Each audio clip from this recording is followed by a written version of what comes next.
Lora, just tell us a little bit about what God's been doing in your life these last few weeks.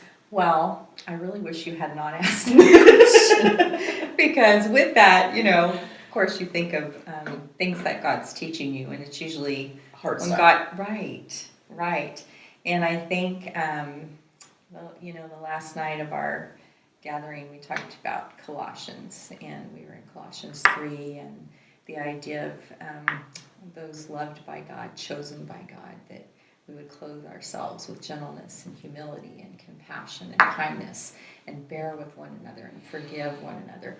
And, you start teaching on that, and then you start talking about that, and then the first thing that the enemy does is bring a lot of conflict. And discord, yeah. Yes, and I'm always amazed that he brings it in the most obvious ways. Like he's tried it before in this way with me, and I should know. He knows it works, and it does. And so there's been some really close relationships in my life that right now, I pursuing peace. I'm not sure what that looks like. Yeah. I know that it's about me aligning my heart with God and trying to embrace what I know God wants me to embrace in the idea of gentleness and humility and compassion and those things.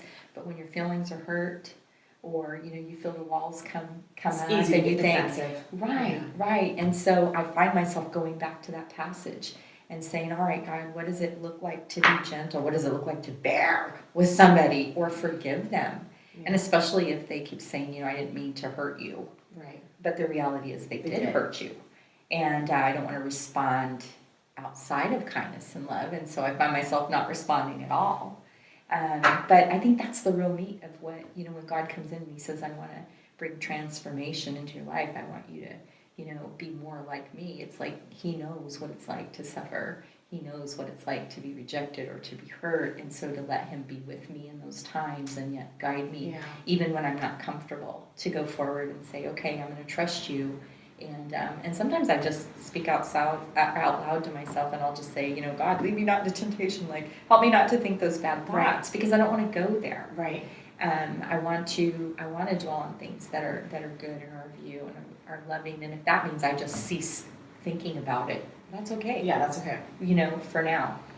But that's kind of what he's been doing with me. Yes. He's been, like Lora, we talked about it. Now let's see if you can really live it. Yes. And that was harder. Talking was easier. Right. I'll have you know. Yeah, telling you what I believe is really easy. Yes. Living it. Do live it but, into your and core. that's, just a warning.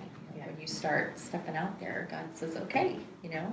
Well, I don't battle any of those things, so I'll be praying for you. Thank you. So, Lora, tell us a little bit about what God's been doing in your life, at least these last few weeks. Yes. Thank you for that, Mickee. I just really appreciate that. Let's drink it. I thought it was really good.